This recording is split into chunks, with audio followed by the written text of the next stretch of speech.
en las redes, nuestro pastor que está allá sin duda conectado, vamos a estar muy atentos y vamos a leer un texto y luego vamos a orar al Señor para que Él nos hable. Vamos a mirar allá, Josué, por favor, el primer libro de las Crónicas, el capítulo 13 y el verso 14. Primer libro de las Crónicas, capítulo 13, verso 14. Recuerde que las Crónicas es un recuento de los acontecimientos en el pueblo de Israel.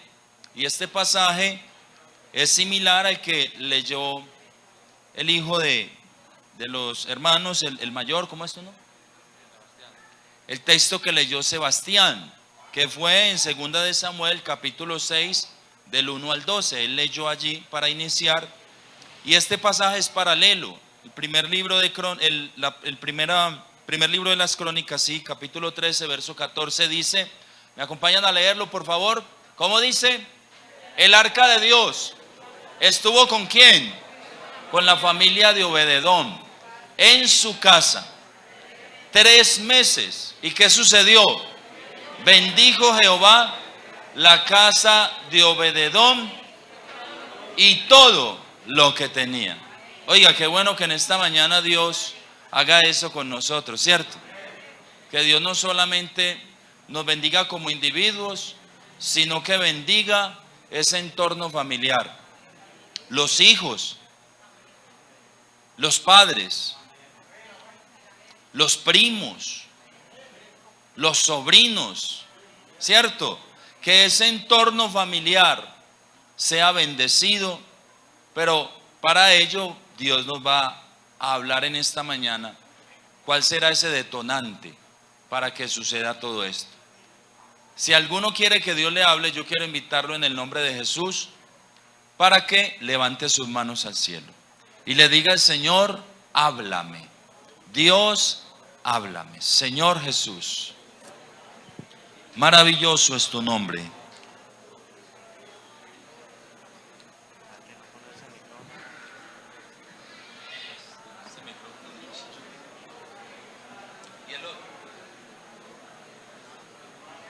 Señor Jesús, que tu palabra corra y sea glorificada, Señor, en esta mañana. Háblanos, Señor, según tu voluntad, según tu palabra para con nosotros en esta mañana, en el nombre de Jesús. Amén y amén. ¿Pueden estar cómodos, hermanos?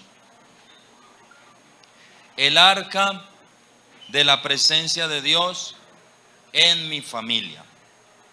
Bien, este pasaje es bien particular. Este pasaje tiene un contexto bíblico y vamos a mirar ese contexto, vamos a analizarlo. En el primer libro de Samuel, en el primer libro de Samuel vamos a encontrar el contexto de lo que pasó.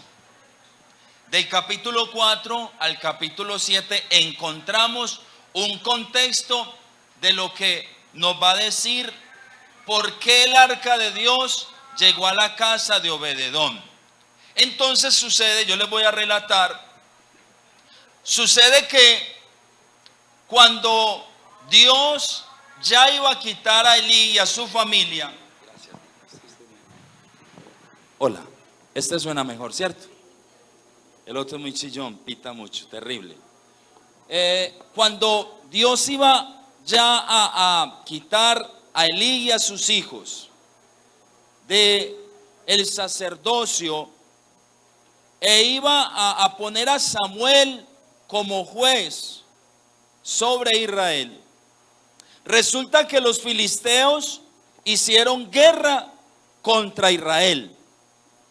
La guerra entre los filisteos e Israel trasciende hasta los días de hoy. Los palestinos son los descendientes de los filisteos. Ellos en esa región siempre han tenido conflicto. Y entonces resulta que los filisteos se formaron en orden de batalla contra los israelitas. Y salieron los israelitas a pelear contra los filisteos, pero ellos fueron derrotados. Ellos cayeron frente a los filisteos y hubo una gran mortandad. Y los ancianos del pueblo se lamentaron, lloraron, gimieron, porque habían sido derrotados. Y entonces ellos hacen una sugerencia, y es que traigan el arca de Jehová. Que traigan el arca de Jehová, que para ellos significa la presencia de Dios. El arca de Jehová, el arca del pacto, es el elemento más sagrado para los israelitas. Y entonces los ancianos dicen, bueno, traigamos el arca, que estando Dios entre nosotros, pues vamos a alcanzar la victoria, vamos a triunfar. Y todos acceden a llevar el arca la llevan. Y entonces cuando los filisteos se enteran que el arca de Dios estaba con el ejército israelita, ellos se asustan, tienen temor. Pero es que cuando el arca llegó, hubo un gran estruendo, hubo un gran alboroto del ejército israelita, y dice que la tierra tembló. Todo ese contexto usted lo puede mirar, como le dije, en el primer libro de Samuel, del capítulo 4 al capítulo 7, va a encontrar todo lo que le estoy narrando. Y entonces, en ese terremoto que hubo, ese estruendo, ese grito de júbilo del ejército israelita, atemorizó a los filisteos. Sin embargo, los jefes de los filisteos le dicen a su ejército que no sientan temor, que si bien es el Dios de los israelitas, y ellos traen a colación lo que sucedió con Egipto, les dicen lo que había hecho este Dios todopoderoso a la nación egipcia, pero les dicen los generales a su ejército, al ejército de los filisteos, les dicen, vean, no sientan temor, esforzaos y vamos a afrontar la situación, es decir, vamos a pelear contra ellos. Y salen a la batalla. Y parece extraño, paradójico, que estando Dios con una persona resulte derrotado. Parece extraño, pero eso sucedió. Eso lo va a encontrar usted ahí en esos capítulos. Pues los filisteos nuevamente derrotaron al ejército israelita. Y peor aún, capturaron el arca de Dios. Se llevaron el arca. Uno de los que estaba en la batalla salió huyendo, presuroso, salió corriendo a darle la noticia a Elí, a llevar esta mala noticia de lo que había acontecido. Y cuando llegó donde estaba Elí, le cuenta lo que había sucedido, que el ejército había perdido la batalla y que peor aún, los filisteos habían capturado el arca de Dios. Cuando Elí escucha esta noticia, dice la palabra de Dios, que él estaba sentado en una silla y al oír la noticia se fue de espaldas y se desnucó. En la batalla cayeron Ofni y Finés, los hijos de Elí. Recuerde que el Señor había dicho que los iba a quitar del sacerdocio. Dios ya le había dicho a Elí lo que iba a hacer, que iba a eliminar del sacerdocio, lo iba a sacar a él, pero que sus hijos no lo iban a preceder, porque eran hijos malvados. Ellos hacían lo malo delante de Dios, y ese día se cumplió eso. El Señor en un solo día murió el padre, es decir, Elí, murieron sus dos hijos. Y peor aún, capturaron el arca de Dios. Los filisteos estaban contentos, felices. Los hemos derrotado, los hemos vencido. Nos llevamos el arca. Es decir, nuestros dioses son más poderosos. Y se llevan el arca de Dios al templo de su dios Dagón. Allí ponen el arca de Dios delante de esa estatua, de esa imagen de su Dios. Y allí llevándolo al templo, sin duda los filisteos estaban regocijados, harían fiestas, celebrarían. Lo que ellos no sabían, no conocían, no entendían, es que todo tenía un propósito. Cuando el arca de Dios está en el templo de Dagón, Resulta que a la mañana siguiente, cuando ellos van, encuentran a su Dios postrado. Oiga, una estatua que era erguida, la encuentran postrada ante el arca de Dios. Porque no hay otro Dios como nuestro Dios. Él es todopoderoso. Me estoy haciendo entender, hermanos. Porque para llegar allá, a lo que sucede con Obededón, tengo que narrarles todo esto. Dios trae una serie de pestilencias sobre el pueblo filisteo. Ellos comprenden qué es lo que sucedió. Ellos dicen: el arca de Dios, de ese Dios tan terrible, no puede estar con nosotros. Porque no solamente se postró el ídolo, sino que luego lo encontraron decapitado. ¿Cómo es posible? Ellos entienden, ellos comprenden y dicen: no, el arca hay que devolverla. Los derrotamos, los vencimos, pero con este Dios no podemos. Con este Dios no vamos a ser capaces. Vinieron terribles enfermedades sobre ellos, úlceras, dice la Biblia. Entonces ellos deciden llevar el arca, devolver el arca a los israelitas. Y entonces el arca de Dios, ellos la devuelven y la llevan a la casa de un personaje que la Biblia nos narra y nos muestra, que se llama Abinadab. En el primer libro de Samuel, el capítulo 7, el verso 1, por favor, Josué, ayúdame allí. Hermano, tengo que hacer toda esta historia, esta narrativa, para que podamos entender lo que Dios nos quiere decir en esta mañana. Damos una alabanza al Señor. 7:1 del primer libro de Samuel. Vinieron los de Kiriat Jearim y llevaron el arca de Jehová. ¿Y dónde la pusieron? En casa de Abinadab. Esa casa de este hombre estaba situada en el collado. Y santificaron a Eleazar su hijo para que guardase el arca de Jehová. Es lo único que menciona, y me parece muy notorio, que solo se menciona que el arca de Abinadab estuvo en su casa.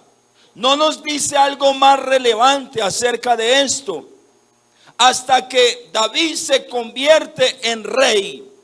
No nos dice nada más relevante. Y David se propone llevar el arca de Dios a Jerusalén. Eso ya lo encontramos en el pasaje que leyó Sebastián, ahí en el capítulo 6 del segundo libro de Samuel. Y me llama mucho la atención, porque el arca de Dios estuvo en casa de Abinadab parte del tiempo en que fue juez Samuel sobre Israel. Todo el reinado de Saúl y parte del reinado de David. Todo ese tiempo, muchas décadas. Es que Saúl fue rey más de 30 años en Israel. O sea que el arca de Dios estuvo más de 50 años en la casa de este hombre, de Abinadab. Y la Biblia no nos dice nada relevante acerca de esta situación. Parece que se volvió en un mueble del lugar. Parece que se convirtió en algo muy cotidiano en la casa de este hombre. Parece que se convirtió en paisaje. A veces nos pasa lo mismo. Las cosas de Dios se nos vuelven paisaje. Venimos a la iglesia y se nos vuelve paisaje todo. Sabemos que hay que cantar cuando el grupo de alabanza empieza. Sabemos que debemos levantar las manos cuando nos dicen: hermano, levante las manos. Sabemos que hay que decir gloria a Dios cuando el que está aquí parado nos dice: demos gloria a Dios. Sabemos que hay que dar una alabanza al Señor cuando alguien de aquí dice: demos una alabanza al Señor. Creemos que solo hay que orar cuando nos dicen desde aquí: hermanos, vamos a hacer una oración. Se nos vuelve paisaje. Se nos vuelve cotidianidad la vida espiritual. Porque sabe, todo este tiempo que estuvo el arca de Dios en la casa de este hombre, y la Biblia no dice nada al respecto. No dice nada interesante, solo que el arca estuvo en su casa y que Eleazar, su hijo, fue el que destinaron para que guardase el arca de Dios. Ahora sí vamos a llegar a la situación que vivió un hombre diferente. Obed-edom, su nombre significa siervo de Edom. Siervo de Edom. Eso significa la palabra o el nombre de Obed-edom. Dice Obed-edom, a diferencia de Abinadab, el arca solo estuvo con él y con su familia 3 meses. 3 meses. ¿Qué son 3 meses comparado con más de 50 años? Solo 3 mesecitos. Si lo traemos a nuestro tiempo, pongamos meses de 31 días. Gloria a Dios, amigo. Venga, ayúdeme a predicar acá. Solo si los ponemos 3 meses de 31 días, nos da solamente 91 días. 91 días. Tuvo Obed-edom el arca de Dios en su casa. Solamente ese tiempo. Pero a diferencia, vamos al texto que leímos al iniciar, por favor.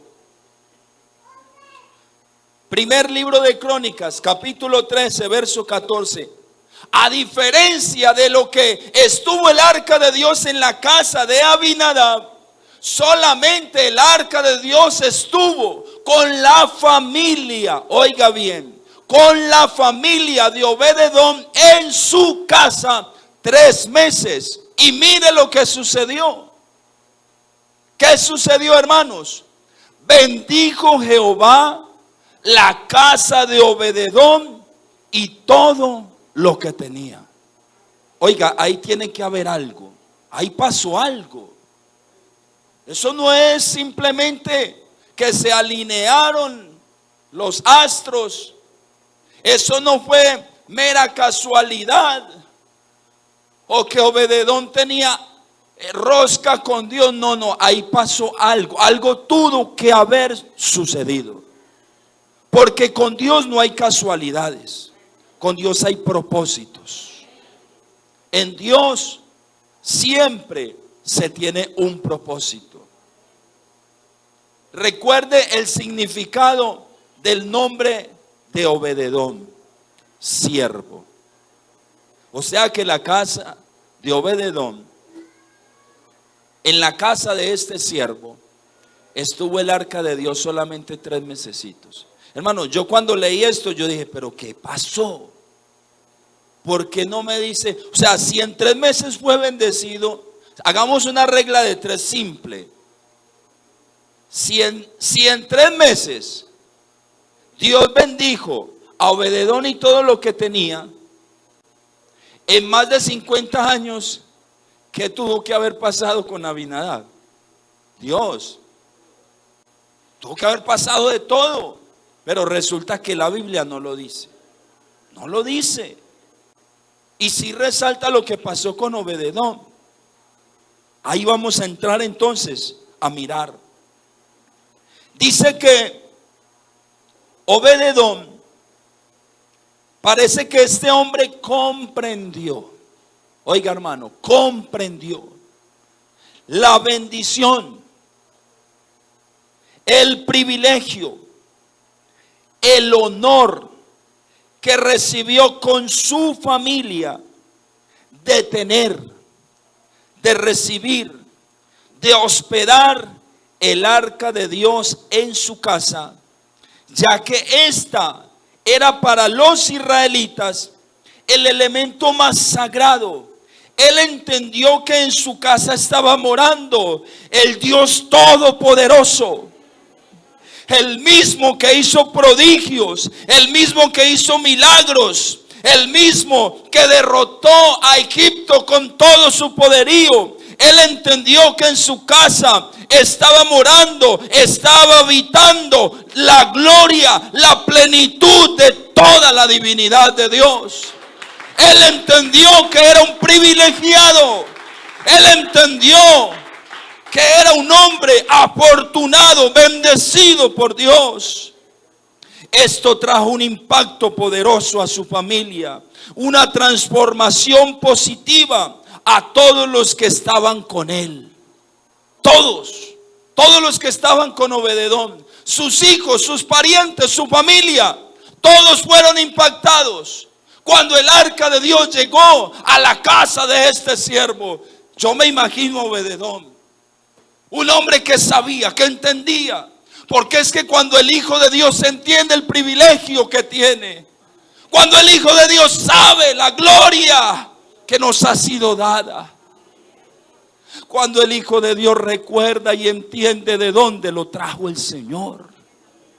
Porque es que a veces nos sentamos aquí, nos ponemos en este lugar, y si Dios te permite estar quizá en un sitial dentro de la congregación donde se te tiene en cuenta para algunas cosas, creemos que ya lo hemos logrado todo por nuestra capacidad. Es que yo canto muy lindo, yo canto muy bonito, es que yo soy el que mejor predico, entonces merezco estar ahí. Yo soy el que mejor hace las cosas y pastor, ojo, no me tiene en cuenta para la junta.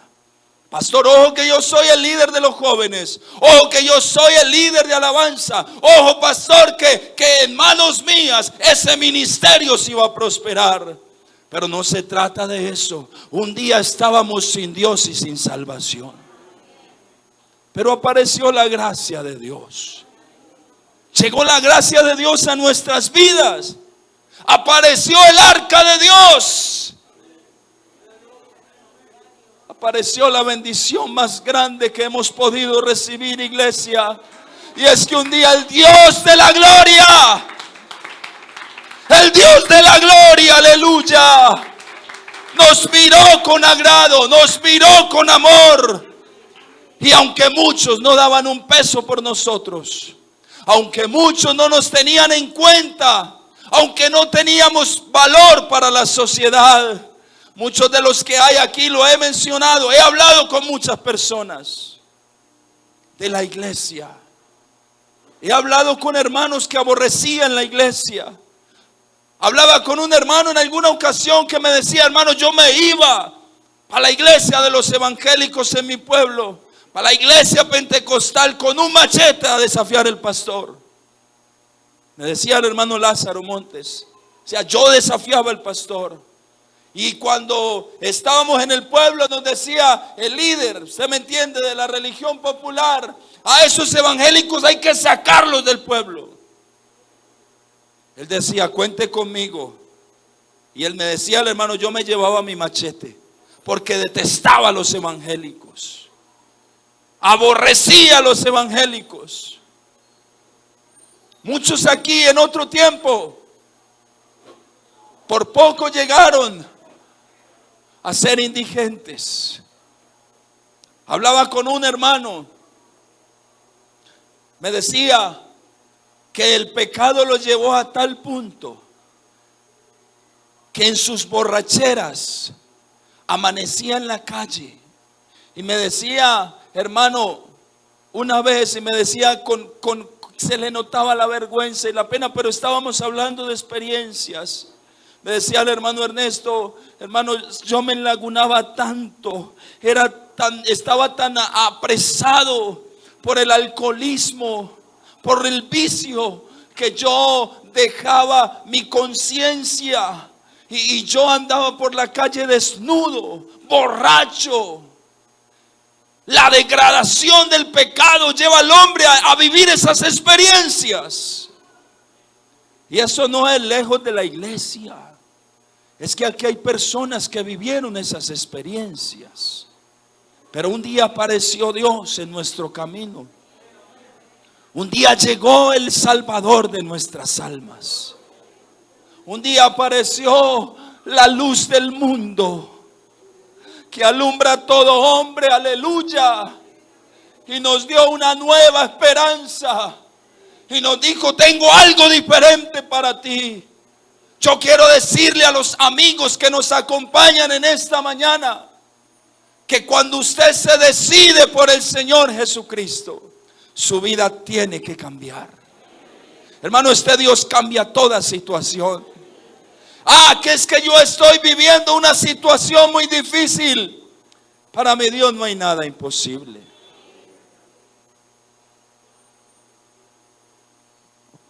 No hay nada imposible para Dios. Y cuando ya el evangelio llega a nosotros, hermanos, somos otras personas.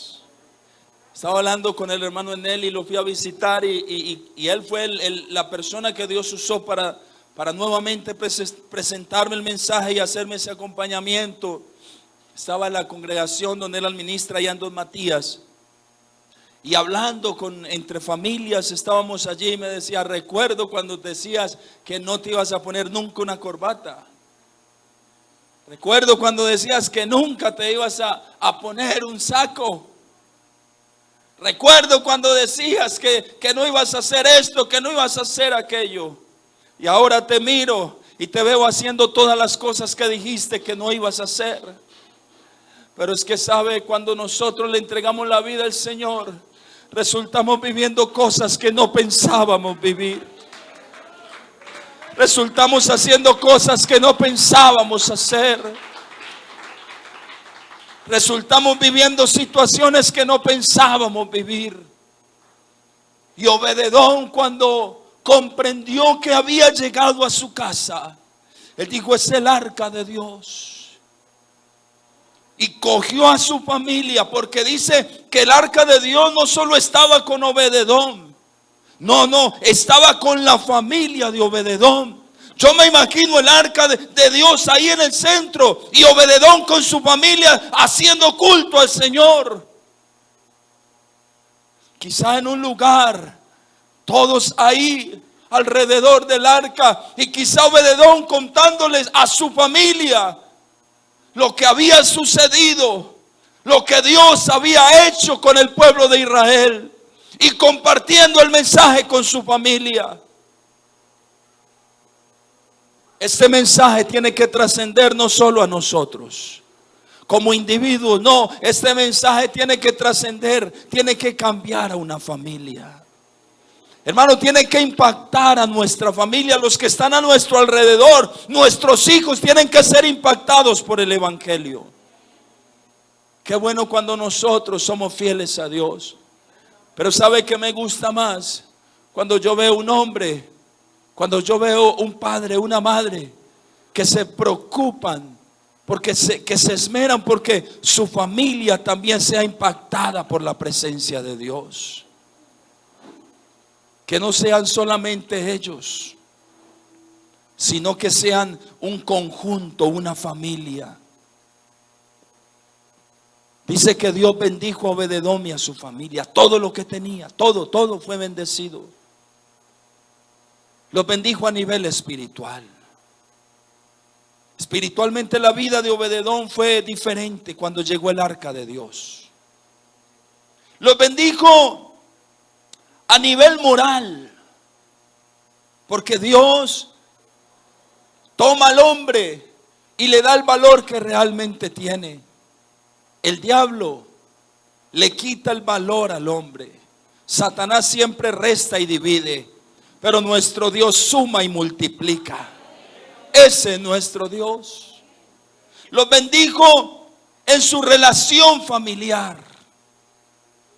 Creció la relación familiar de esta familia, valga la redundancia, era más grata, era más amena. Era más cómodo estar en la casa de Obed-edom. Y a nivel económico también fue bendecido. Hermano, yo quiero decirle en esta mañana, en el nombre de Jesús, que Dios impacta todas las áreas de nuestra vida. A veces creemos que Dios solamente actúa a nivel espiritual, pero quiero decirle en esta mañana que la vida de Obed-edom es un reflejo para nosotros. Es una muestra de que Dios puede impactar absolutamente todas las áreas de nuestra vida.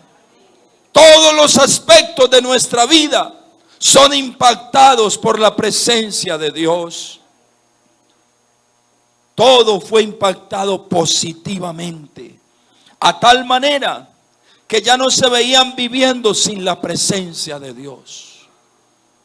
3 meses estuvo el arca. Y resulta que llegó a oídos del rey David que Dios había bendecido a Obed-edom y a todo lo que tenía. Y él dijo, bueno, pero mi propósito es que el arca esté aquí en Jerusalén. Vamos por una segunda oportunidad. Vamos a intentarlo nuevamente. Y dice que fue con 30,000 hombres para traer el arca de Dios.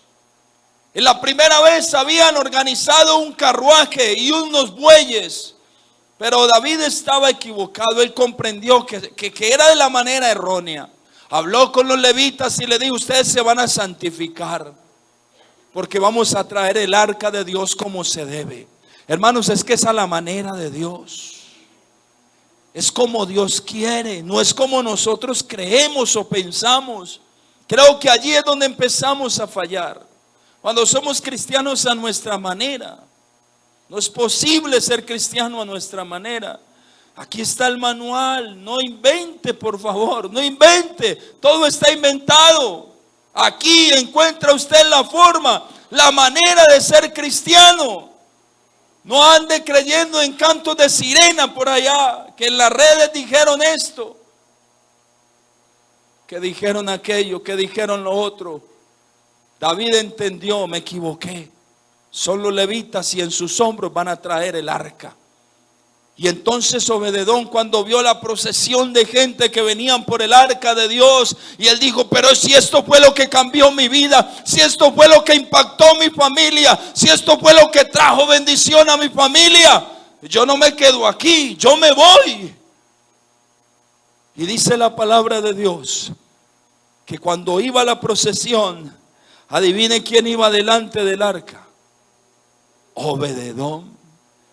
Dice que llevaba, posiblemente Obed-edom era levita y era de segundo grado, es decir, no era el más preeminente en la congregación, no tenía liderazgo en la congregación, pero era un adorador, era una persona que sabía a quién venía a adorar, era una persona que sabía a quién se debía dar gloria, honra y alabanza. Y cuando el arca de Dios iba, entonces Obed-edom iba adelante. Y eso lo vamos a encontrar allí. Primer libro de Crónicas, capítulo 15, verso 19. Vamos a leer, por favor. Él dijo, yo no me quedo. ¿Qué me voy a quedar viviendo sin la presencia de Dios? Cuando uno experimenta la presencia de Dios, ya no quiere vivir sin eso. Ya no quiere dejar de experimentar la gloria de Dios. Y dice que así Emán, Asaf y Etán, que eran cantores, sonaban címbalos de bronce. Y Zacarías, Asiel, Semiramot, Jehiel, Uni, Eliab, Maasías, Benaía, con salterio sobre Alamot. Verso 21, Matatías, Elifeleu, Mignias, Obed-edom. Aparece Obed-edom, Jehiel y Azarías tenían arpas afinadas en la octava para dirigir. Obed-edom dijo, ¿qué me voy a quedar yo aquí? ¿Qué me quedo haciendo yo aquí? Si la presencia de Dios va para allá, si la gloria de Dios no va a estar conmigo, pues yo me voy con la gloria de Dios. Yo no quiero vivir sin su gloria. Yo no quiero vivir sin su presencia, dijo Obed-edom. Y entonces dice la Biblia que delante de toda la procesión este hombre iba alabando al Señor, iba glorificando al Señor, iba exaltando al Señor. ¿Sabe? Cuando uno ha experimentado la presencia de Dios, cuando usted ha sido sanado por el Señor, cuando usted ha sido libertado por el Señor, cuando usted ha sido bendecido por el Señor, usted tiene motivos para darle la gloria. Y yo no sé si en esta mañana haya alguien que pueda tener razones o motivos conmigo aquí para darle la gloria al Señor, para darle la honra, la alabanza, la adoración y el reconocimiento. Oh, para sacar en esta mañana a nivel simbólico un arpa e ir delante de la gloria de Dios. para alabarlo, para bendecirlo, para glorificarlo. Todo fue impactado positivamente. Aunque era de segundo grado, Dios siguió obrando en la vida de este hombre, en su familia. Había que designar porteros para el templo.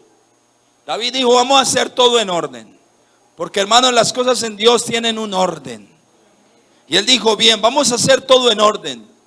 Cuando se construya el templo, van a haber unos porteros, van a haber unos sugieres. Y entonces vamos a designar unas familias que van a ser los porteros. Y de esas familias vamos a elegir. Bueno, listo, David, ¿quiénes son? Pues ¿quiénes más? Los levitas, ellos son los designados para el servicio del templo. Listo, ¿y quiénes son? Las familias que van a hacer esta función. Bien, traigan las familias de los coatitas. Ellos van a traigan esas familias acá. Traigan sus nombres de familia. Listo. Bueno, y estos son los principales. No importa que sean los principales.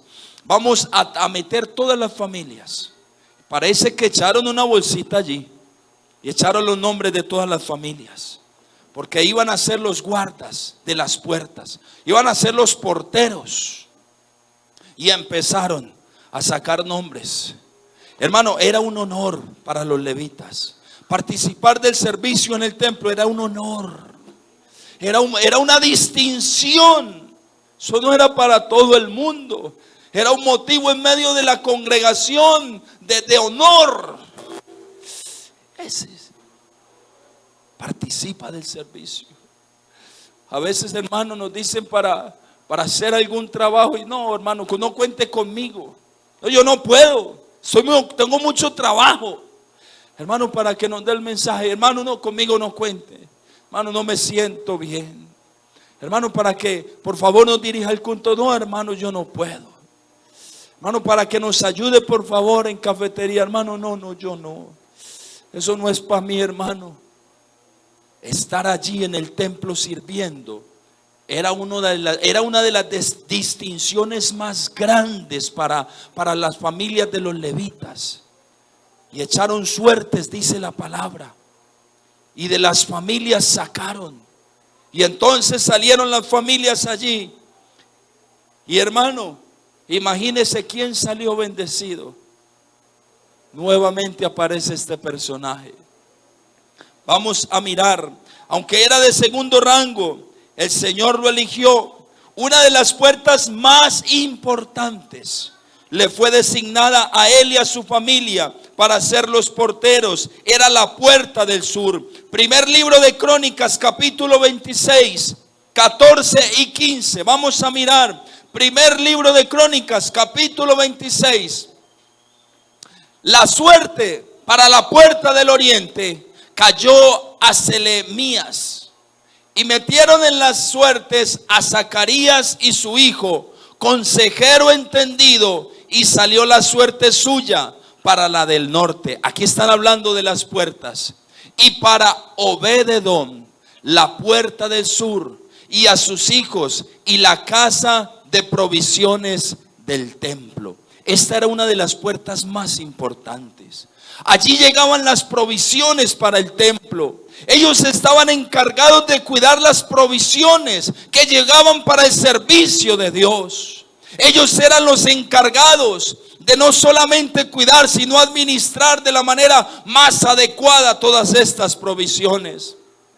Era un siervo, era una persona que sabía servir, era una persona que comprendía la importancia de servir.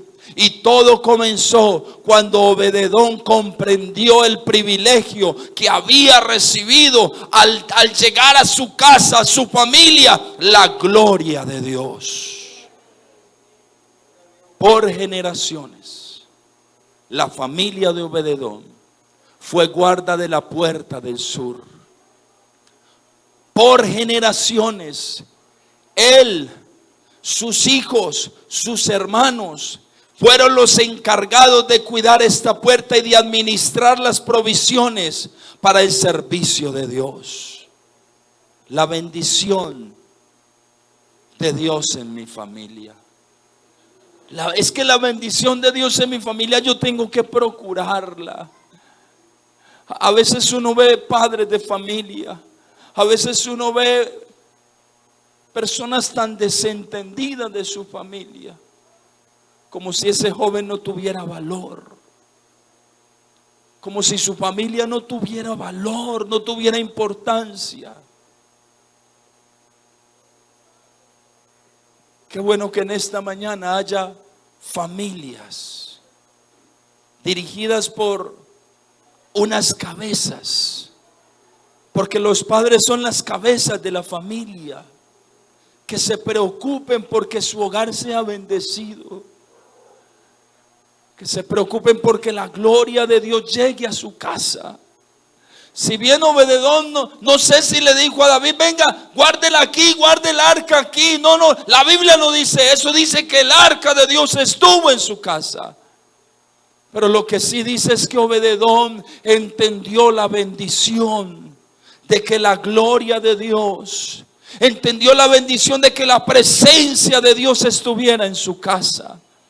Él entendió que el arca representaba la gloria de Dios y que podía impactar a su familia. Hermano, realmente en esta mañana hagamos conciencia. Por favor, caigamos en cuenta cómo está nuestra familia. Soy un predicador aquí en la iglesia, pero no pasa nada en mi familia. Hago parte del ministerio de intercesión aquí en mi casa, pero ¿en mi familia qué? Hago parte del ministerio de evangelismo, pero ¿mi familia qué? ¿Qué está sucediendo con mi familia? Hago parte del ministerio de alabanza, pero ¿qué está sucediendo con mi familia?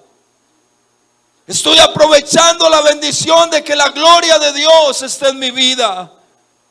Estoy aprovechando de que la gloria de Dios se haya mostrado para mí y poderla reflejar a los míos. O simplemente me desentiendo de ellos y ellos verán. Allá ellos, la salvación es individual, dicen muchos. Pero quiero decirle que tenemos la posibilidad, la oportunidad de impactar a nuestra familia. Con nuestro testimonio podemos hacer que nuestra familia se vuelva a Dios. Con nuestro servicio podemos hacer que nuestra familia se vuelva a Dios. Obededón entendió todo esto. Sus descendientes lo entendieron. Que tener la bendición en nuestras familias, que tener el arca de Dios, la presencia de Dios en nuestras familias, es un privilegio muy grande. El salmista dice: si el Señor no edifica la casa, ¿para qué trabaja? No tiene sentido. No tiene sentido. Pero si el Señor edifica la casa, vamos a parafrasear un poco el Salmo. El Salmo dice: si Jehová no edificare la casa. Pero vamos a parafrasear y vamos a decir: si Jehová edifica la casa. Qué bueno que en esta mañana usted pensara de una manera diferente. Señor, si tú edificas mi casa. Vemos nuestros hijos perdidos en las drogas. Vemos nuestros hijos perdidos en todo lo que ofrece esta sociedad, porque para ellos es un banquete. Satanás les ofrece un banquete enorme a nuestros hijos y les pone los mejores deleites, los mejores alimentos, las mejores bebidas, y los sienta en lugares de honor, los atiende como a reyes y los sienta en el lugar principal. Pero lo que Satanás no les dice es que ese banquete tan deleitoso, todo, absolutamente todo, tiene gotas de cianuro y los está matando. y los está descartando para la salvación. Y nosotros aquí alabando al Señor, glorificando al Señor, bien tranquilitos, y nuestra familia se está perdiendo. Obededón entendió que no era solamente él.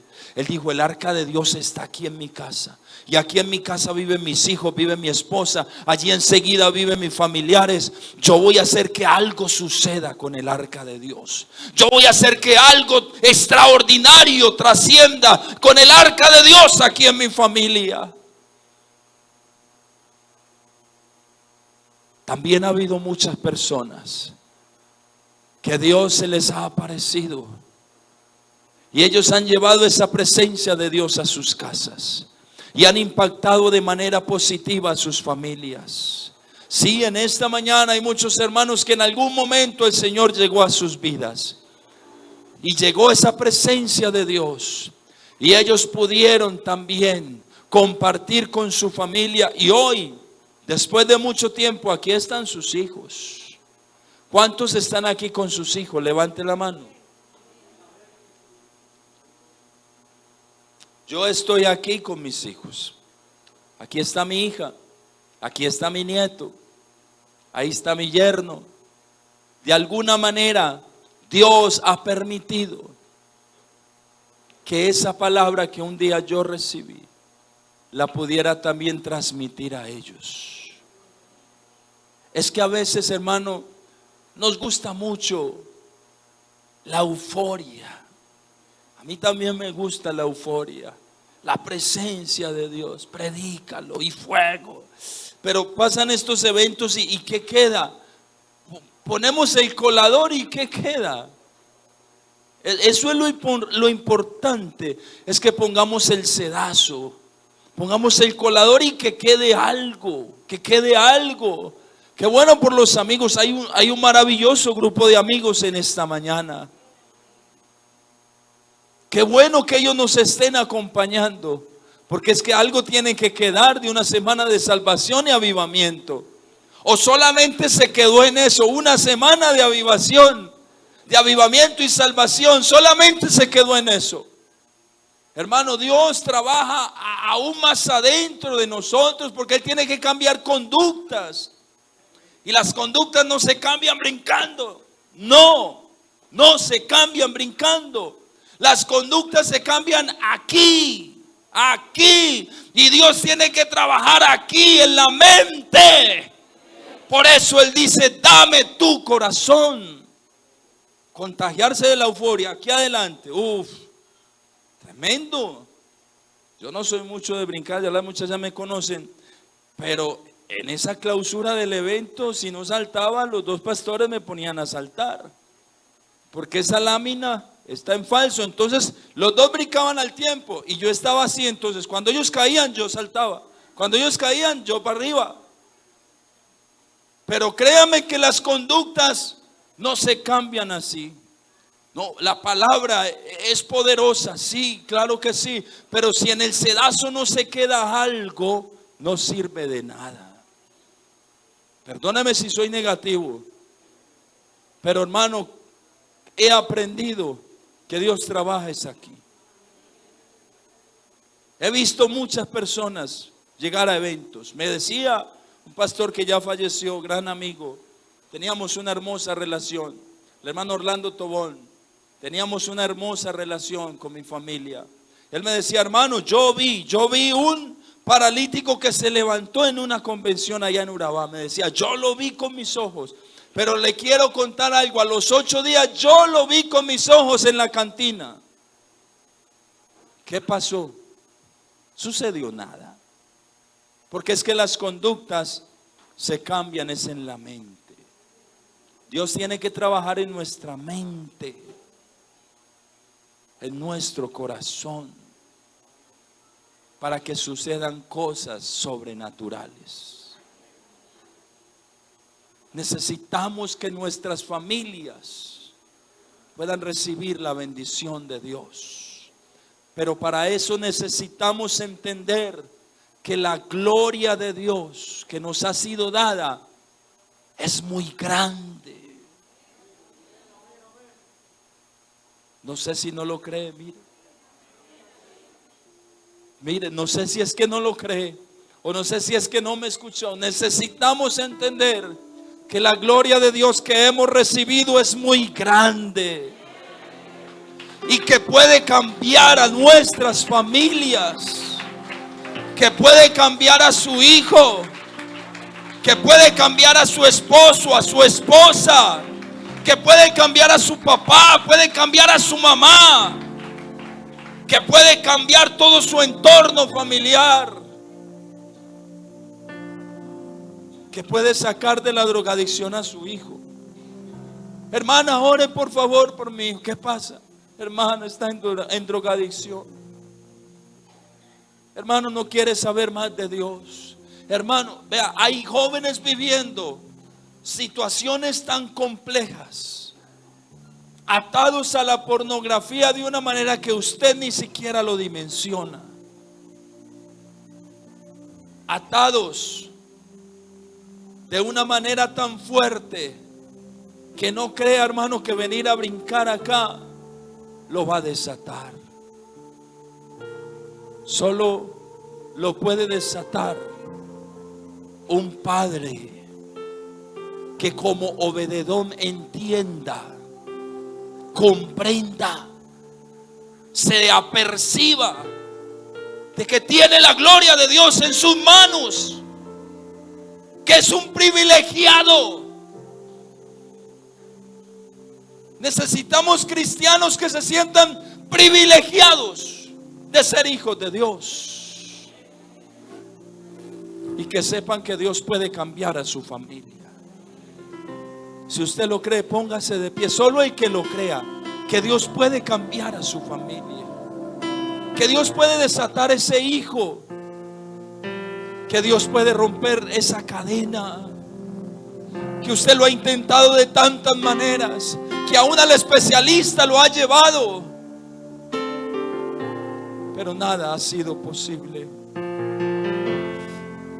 Pero el salmista nos dice: bienaventurado todo aquel que teme a Jehová, que anda en sus caminos.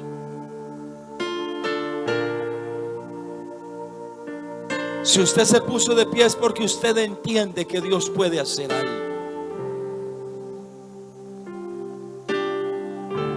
Ahora quiero invitarlo a que por favor cierre sus ojos y no vamos a jugar con sus emociones, no. Es para que usted se conecte con Dios.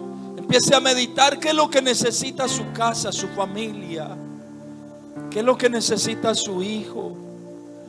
Dile, quizá no comprendas. Dile: Señor, no entiendo qué es lo que le pasa a mi muchacho, no sé qué es lo que está viviendo.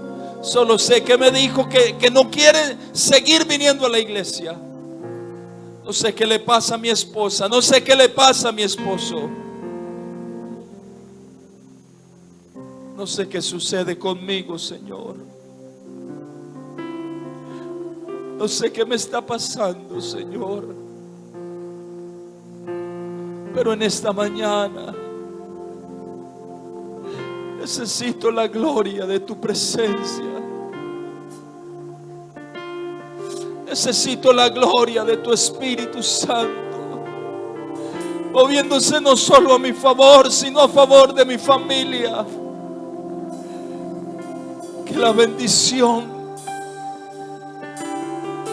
de tu presencia pueda ser notoria en mi hogar, con mis hijos, con mi esposa, con mi esposo, Señor. Por favor, habla con Dios. Habla con Dios. Habla con Dios. Habla con Dios, habla con Él. Él está aquí, su presencia. Él está aquí, Él está aquí, su presencia está aquí.